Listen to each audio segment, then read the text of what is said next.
thanks for the presentation. Thank you. I couldn't help noticing that Baldur's Gate was playing on the screen, but it's called Dragon Age now? Oh, absolutely, yeah. We showed you Dragon Age Origins. Baldur's Gate, we looked to it for inspiration. It's a Bioware classic, you know, and we're very fond of it. And it's this, we think of Dragon Age Origins as the spiritual successor to Baldur's Gate, but we've evolved the gameplay, we've evolved the fantasy setting as well. This is dark, heroic fantasy. It's mature, it's gritty, it's got realistic consequences to your decisions and actions. So I think fans are going to find it, you're going to be very fond of the Baldur's Gate gameplay, and they're going to enjoy the Dragon Age gameplay, the way we're taking it, and they're going to like the world and the universe even more. Baldur's Gate was not an easy game in a time where players were still used to not easy games. Now it's 10 years later roughly. Do you think that your target audience now has evolved in terms of they already know how to control the game and so on? Or do you think with the widening of the audience, actually your game has to be less difficult? What's your feeling about that? I think as entertainers, as artists, we always have to adapt to the needs of our audience. We're here to serve our audience. So as our audience evolves, and 10 years ago, the audience of computer games and video games was very different than it is now. That's just normal. And I think we certainly try to adapt the gameplay to and the world and the story and the way we convey things to the audience that we're selling to at that time. And we're developing Dragon Age Origins for PC and Xbox 360, PS3. All those SKUs are going to be lovingly handcrafted to be really appropriate for that audience. Make sure the usability and controls is very appropriate. In terms of difficulty and balancing, I think we have to make sure that it's got a challenge, a real challenge for our core fans. We always have a lot of core fans that love playing Bioware games. We also have to make it accessible and intuitive and straightforward and easy to progress through for the fans that want a little more focus on the storyline, say, or the emotional interactions.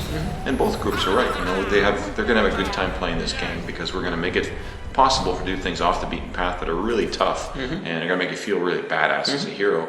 But we're also going to make sure the storyline is awesome. You know, really emotionally engaging with compelling consequences to your decisions.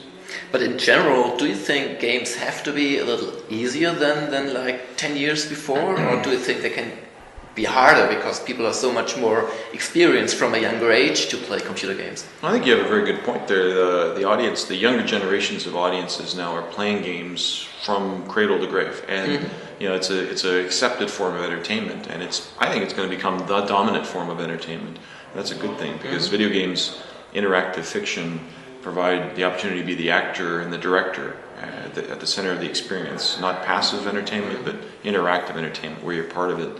And you know, maybe the audience, the fact that they play the games from a young age makes them more enjoying the more difficult combat, or you know, I don't know. It depends on the game, I think. You know, and I can't say that we develop with that expectation in mind. We try and make sure that our audience are going to have a great time, and that sometimes means you make certain things focused on the story, certain things focused on the combat. Dragon Age is balanced. It's got exploration, combat, progression, customization, and storyline. It's a whole experience that's more than the sum of the parts. Well, at least it doesn't look like a shallow game. It seems to be very deep. Yeah, I can't tell for sure yet, but I'm trusting on your. I think we showed you some. We showed you the tip of the iceberg of that, but you saw like some of the choices you get to make and the tactics you can enact, and they can be completely different depending on who you have in your party and how you've progressed your characters. That's something I'm wondering. If you got like 6 choices when you beat a certain werewolf, or you join forces with him, choices like that. As a player, I always have 2 personalities. The one personality is the guy I am in real life, who is not a bold guy, who is not taking the bold path. And then there's the gamer guy, the gamer personality, and he likes to try stuff out. Don't you fear that giving people too many choices will make them feel unsure and insecure and, oh my God, if only I had chosen differently 1 hour ago? What hints or cues do you give people to avoid this I don't really want to make this decision? I think they're going to enjoy making the decision, and then they're going to be shocked and awed by the consequences. And that's going to be awesome. Because if you feel something, if you feel an emotional reaction to the decision you've made, and you come to live with the consequences later on, that's powerful fantasy. That's aspirational high fantasy, where you're living the consequences of your decisions I think players want that. I think they want mature themes and consequences. And that's what Dragon Age is all about, is dark, heroic fantasy, where you get exactly that.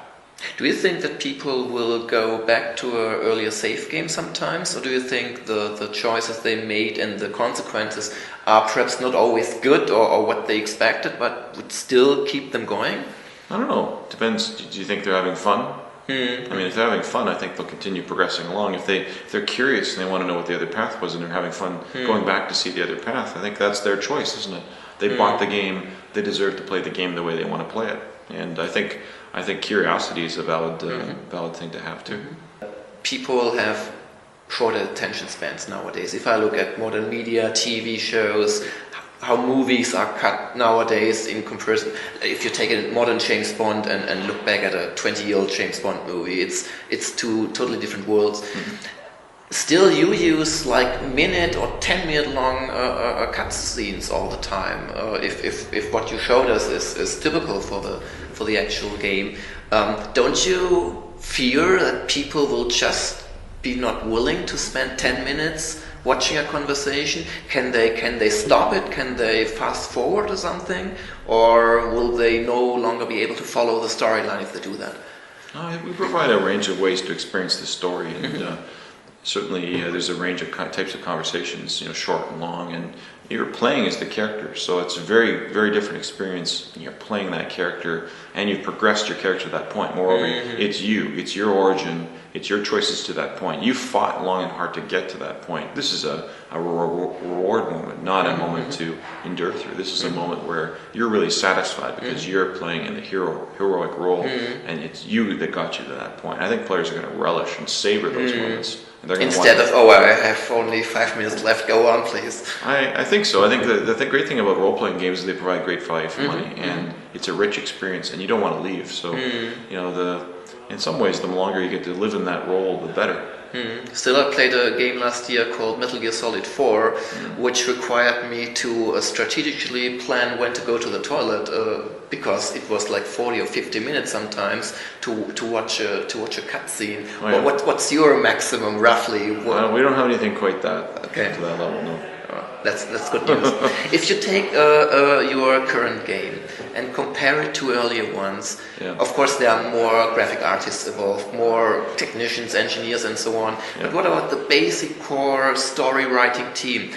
I think it's grown changed? Every dimension, I mean, you look at what we're doing for cinematics and technical design and writing, and the range of choices and the number of choices that are different based on your origin and prior choices you've made. Like the level of complexity and depth, and it's all invisible to the player, but the level of complexity and depth beneath the hood that enables that is true not just in programming and art, but it's true in design and writing as well. And it's interaction, I guess, between all the we have great teams, and they're passionate about their craft, and they're really, really good. Still, to create a new IP must be a very tough decision because of all the business and economical sides involved. How do you plan for such a IP to evolve? Are the plans laid down to the next 10 years already, with Add-on X coming out in 2010 and so on and so on? Or is there still a point where you say, no, it's not that hugely successful, we will rather be careful about it, not put too much development resource in that? How we do you plan we don't that? think that way. We think pretty ambitiously, and we always orient around success. And we can't plan everything in the future. The further you go, the more uncertain it becomes. But we do have a plan to support Dragon Age really, really aggressively post-release, because our fans will want that, and they want a lot of post-release content. We're releasing post-release content, user content tools as well. I noticed other campaign in the main menu. That was for loading a user campaign, I guess. Oh, it could be. We haven't said yet.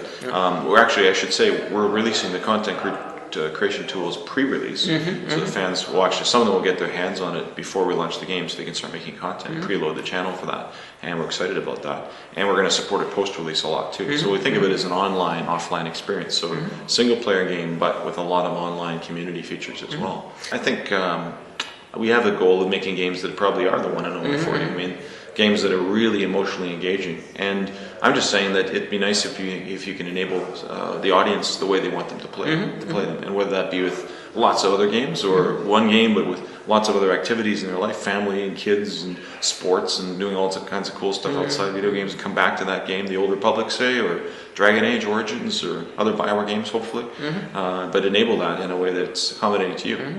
We work for you. You know, you're the audience of fans, the people that you're representing. I guess, you know, that they're the people we have a commitment to serve. So that's our philosophy.